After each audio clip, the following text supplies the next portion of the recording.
Shalom. Shalom. Selamat malam Bapak Ibu Saudara sekalian terkasih. Selamat datang di tempat ini. Malam hari ini kita akan mengikuti pendalaman APP Aksi Puasa Pembangunan tahun 2021, pertemuan yang kedua, dengan subtema keserakahan manusia terhadap sumber ekonomi. Dan malam hari ini kita akan dipandu oleh saudari kita Novita Sari dan pemandu lagu Ririn dan lektor Paulus Pedon. Baik Bapak Ibu Saudara sekalian, mari kita masuk dalam suasana ibadah dan saya serahkan ke saudari Novita Sari untuk memandu. Terima kasih. Marilah kita mengawali ibadah kita pada malam hari ini dengan lagu pembukaan.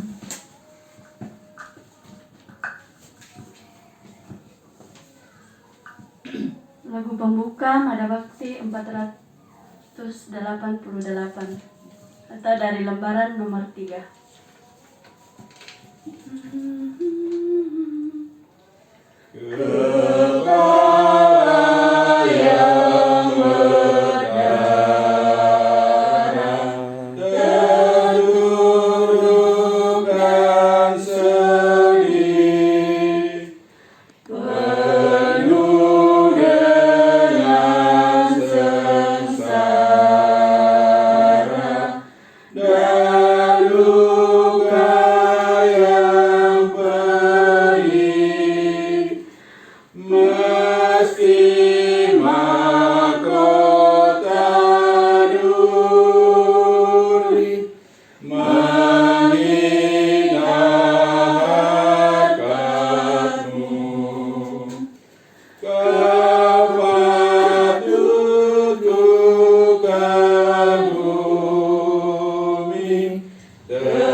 Dalam nama Bapa dan Putra dan Roh Kudus. Amin.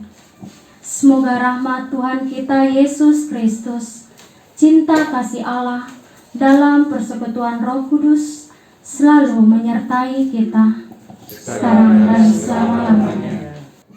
Bapak, Ibu, saudara-saudara yang terkasih dalam Yesus Kristus, pada pertemuan kedua ini kita akan mendalami bersama dengan subtema keserakahan manusia terhadap sumber ekonomi. Manusia sejak awal diciptakan Allah secara istimewa. Manusia diciptakan menurut gambar Allah dan diberi kuasa untuk menguasai ciptaan lain. Ini bisa kita lihat di Kejadian bab 1 ayat 26 sampai dengan 27. Keistimewaan dan keagungan manusia ini hendaknya sungguh kita sadari bahwa manusia merupakan mahkota dan sekaligus raja dari semua ciptaan. Manusia sudah dipikirkan dan direncanakan oleh Allah sejak keabadian. Kehadirannya di muka bumi dipersiapkan dan diatur secara teliti dan mengagumkan. Manusia sungguh diperlakukan secara pribadi, namun dalam perjalanan hidupnya, manusia mulai menunjukkan sikap egoisme dengan berpaling dari Allah. Kejadian bab 3 ayat 1 sampai dengan 13. Manusia kehilangan akal sehat dan tidak pernah merasa puas. Manusia ingin mendapatkan lebih dari yang sudah diberikan Allah. Akhirnya manusia mengingkari perjanjian dengan Allah. Hal ini mencerminkan betapa mudah manusia berubah demi untuk mendapatkan sesuatu yang lebih dari kebutuhan yang sudah disediakan Allah. Bapak, Ibu, serta saudara-saudara yang terkasih dalam Tuhan, marilah kita hening sejenak, menyadari tanggung jawab kita sebagai manusia biasa, sebagai ciptaan Allah yang paling tinggi, untuk melindungi, mengusahakan dan merawat bumi, dan bukan menjadi manusia yang sewenang-wenang terhadap ciptaan lain. Marilah kita juga menyadari ketergantungan kita pada penyelenggaraan ilahi, serta menyadari akan segala dosa-dosa kita. Marilah kita memeriksa batin kita, dan dengan segala kelemahan kita, dengan bersama-sama mendoakan doa tobat. Saya mengaku kepada Allah yang Maha Kuasa dan kepada saudara sekalian bahwa saya telah berdosa dengan pikiran dan perkataan, dengan perbuatan dan kelalaian. Saya berdosa, saya sungguh berdosa. Oleh sebab itu saya mohon kepada Santa Perawan Maria, kepada para malaikat dan orang kudus, dan kepada saudara sekalian, supaya mendoakan saya kepada Allah Tuhan kita. Semoga Allah yang Maha Kuasa mengasihani kita, mengampuni dosa kita, dan mengantar kita ke dalam hidup yang kekal. Amin. Marilah berdoa.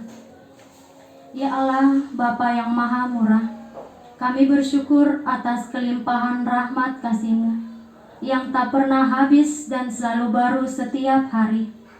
Engkau telah menciptakan manusia begitu istimewa dan menempatkannya dalam sebuah taman yang begitu indah.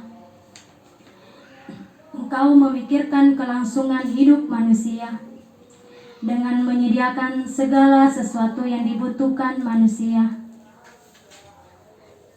Namun demikian, manusia yang Engkau ciptakan secara istimewa itu berubah menjadi manusia yang sombong, egois, menjadi manusia yang tidak pernah merasa puas, manusia yang mau menang sendiri, manusia yang tidak setia terhadap Allah.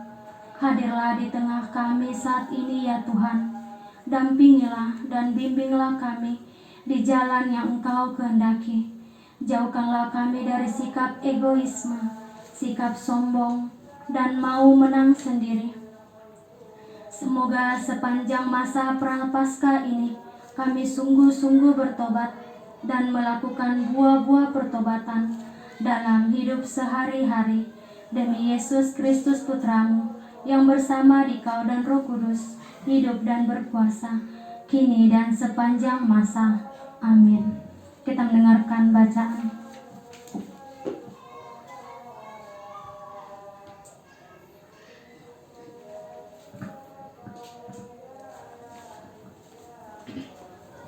Bacaan dari kitab Kejadian bab 3 ayat 1 sampai 13.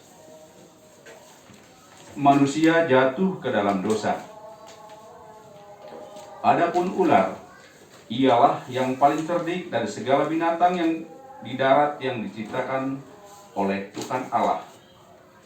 Ular itu berkata kepada perempuan itu, "Tentulah Allah berfirman supaya semua pohon dalam taman ini jangan kamu makan buahnya, bukan?" Lalu sahut perempuan itu kepada ular itu, "Buah pohon-pohonan dalam taman ini boleh kami makan. Tetapi tentang buah pohon yang ada di tengah-tengah taman, Allah berfirman, jangan kamu makan ataupun rabah buah itu, nanti kamu mati." Tetapi ular itu berkata kepada perempuan itu, "Sekali-kali kamu tidak akan mati. Tetapi Allah mengetahui bahwa pada waktu kamu memakannya, matamu akan terbuka, dan kamu akan menjadi seperti Allah, tahu tentang yang baik dan yang jahat."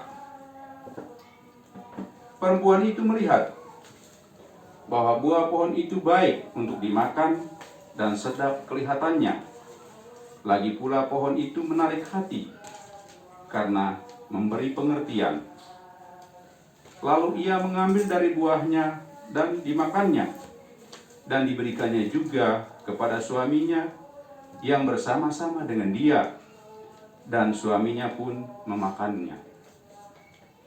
Maka terbukalah mata mereka berdua, dan mereka tahu bahwa mereka telanjang. Lalu mereka menyemat daun pohon ara dan membuat cawat.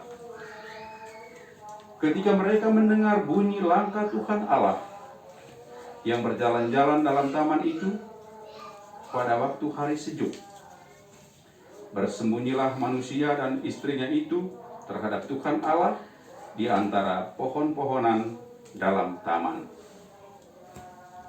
Tetapi Tuhan Allah memanggil manusia itu dan berfirman kepadanya, "Di manakah engkau?"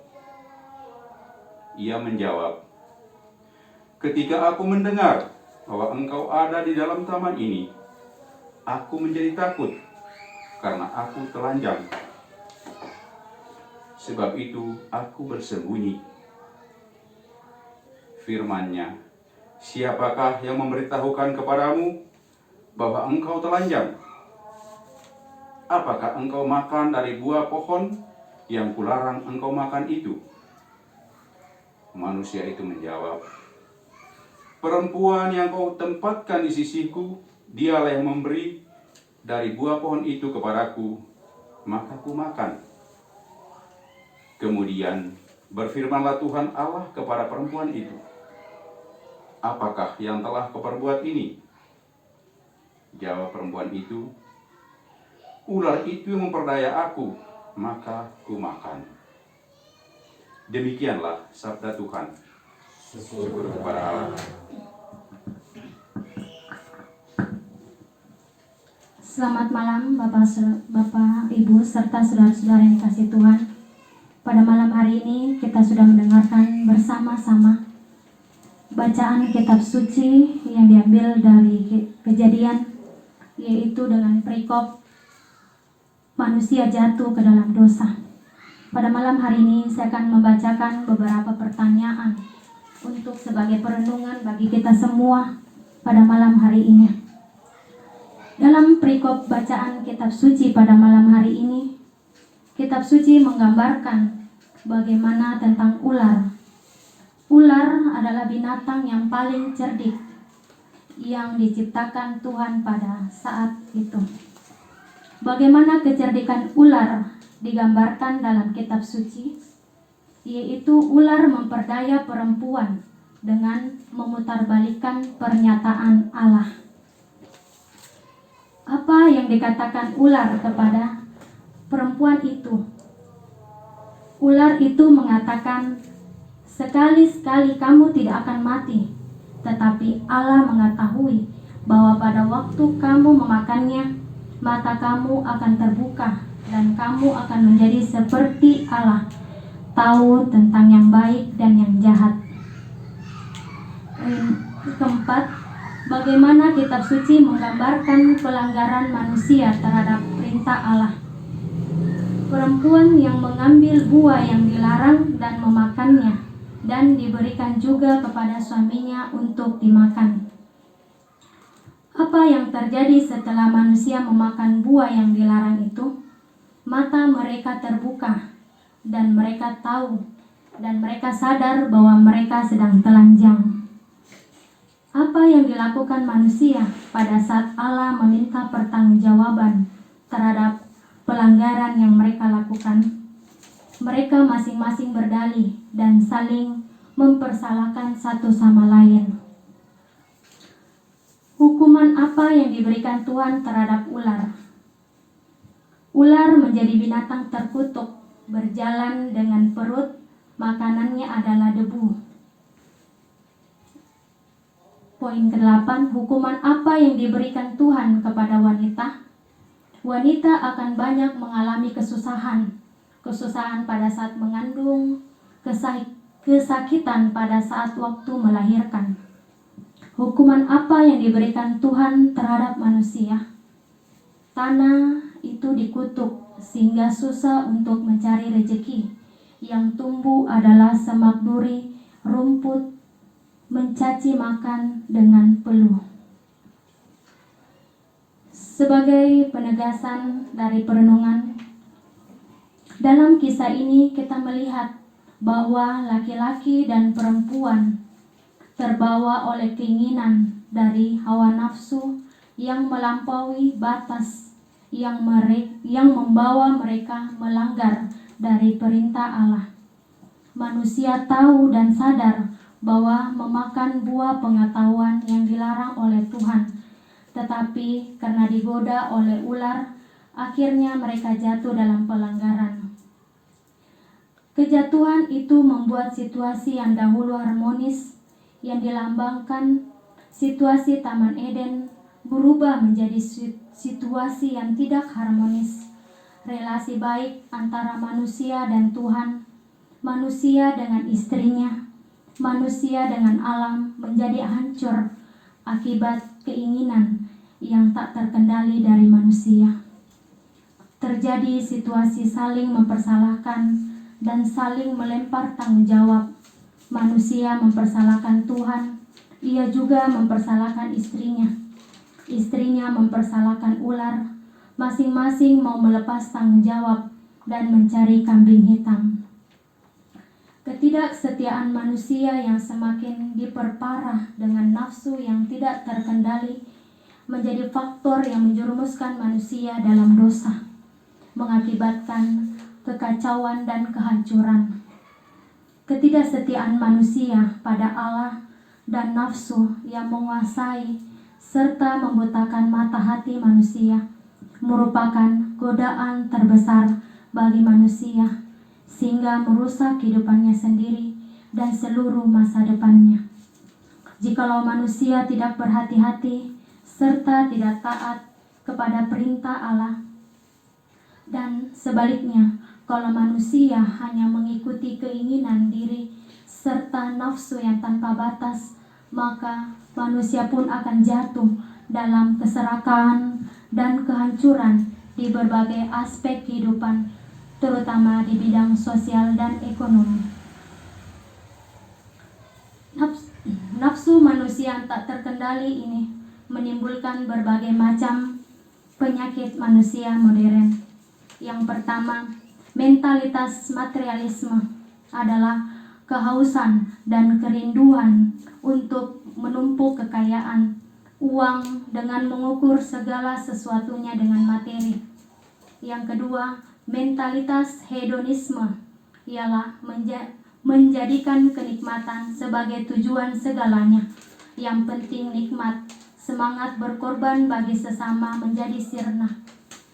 Yang ketiga, mentalitas konsumerisme ialah keinginan untuk mengonsumsi segala sesuatunya. Akibatnya, seorang membeli bukan karena kebutuhan, melainkan karena keinginan, karena gengsi, dan karena status sosial. Yang keempat, mentalitas individualisme, mementingkan kepentingan dan kesenangan sendiri, tidak peduli dengan orang lain, tidak mendahulukan kepentingan bersama.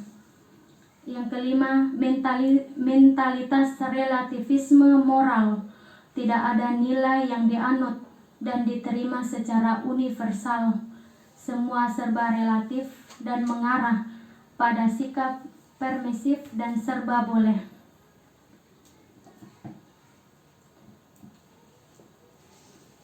Bapak, Ibu, serta saudara-saudara yang dikasihi dalam Tuhan, saya sudah membacakan mengenai penegasan pada malam hari ini, yaitu bagaimana kita menunjukkan aksi nyata dalam kehidupan kita sehari-hari, yaitu kita harus selalu mendoakan semoga pandemi dan situasi ini cepat berakhir, saling mendukung satu sama lain, membantu meringankan sesama, dan dalam menjalankan masa prapaskah ini dengan kesungguhan hati dan mengisi aksi puasa kita. Marilah kita masuk dalam doa umat. bagi masyarakat kita. Semoga Allah Bapa memberkati usaha masyarakat kita agar dengan tekun dan ulet berhasil memajukan kesejahteraan. Marilah kita mohon. Kabulkanlah doa kami ya Tuhan. Bagi orang-orang yang tak mampu menghadapi kesulitan dan tidak percaya lagi kepada orang-orang lain, semoga Allah Bapa menjamah mereka yang hampir putus asa dalam menghadapi kesulitan hidup, agar dapat memperoleh kembali ketabahan hati. Marilah kita mohon. Kabulkanlah doa kami ya Tuhan. Bagi saudara-saudara kami yang sedang sakit dalam rukun Santo Mikael, ataupun bagi mereka pun yang dimana berada yang mengalami kelemahan tubuh, terkhusus anggota rukun kami, Bapak Effendi Hui Wijaya.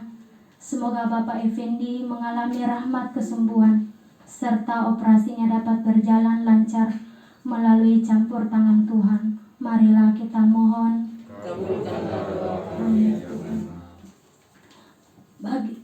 Bagi kita semua yang ada di sini, semoga Allah Bapa selalu menjaga dan melindungi kita dalam berpuasa selama 40 hari ini, berkorban diri dan bergembira atas kebahagiaan sesama.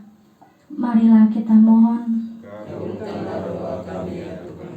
Saudara-saudara yang dikasih Tuhan, marilah kita menyatukan doa-doa kita dengan doa yang diajarkan oleh Tuhan. Bapa kami yang ada di surga, dimuliakanlah namamu, datanglah kerajaanmu, jadilah kehendak-Mu di atas bumi seperti dalam surga. Berilah kami rezeki pada hari ini, dan ampunilah kesalahan kami, seperti kami pun mengampuni yang bersalah pada kami. Dan janganlah masukkan kami ke dalam pencobaan, tetapi bebaskanlah kami dari yang jahat. Amin. Kita mendengarkan beberapa pengumuman.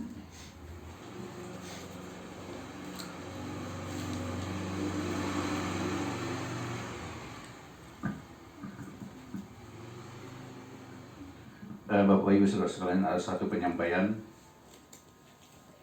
bahwa minggu depan, hari Rabu depan, kita kembali berkumpul untuk mendalami subtema yang ketiga, yakni manusia dipanggil untuk hidup bersesama. Bacaan kitab suci dari Kisah Para Rasul bab 2 ayat 41 sampai 47.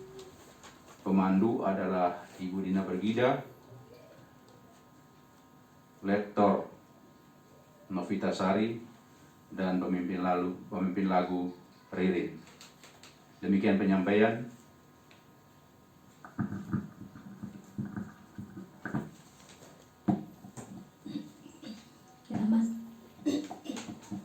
Kita masuk dalam doa penutup. Marilah berdoa.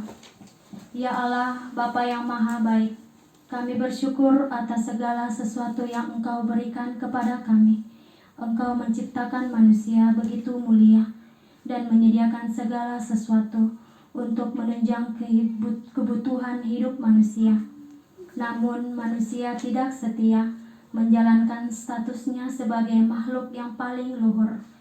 Manusia menolak kehendak Tuhan dan mengikuti nafsu dan keinginannya sendiri, yang mengakibatkan manusia merusak tatanan yang telah Engkau rancangkan. Relasi yang harmonis antara manusia dengan Dikau, manusia dengan sesamanya, manusia dengan alam semesta menjadi kacau dan berantakan.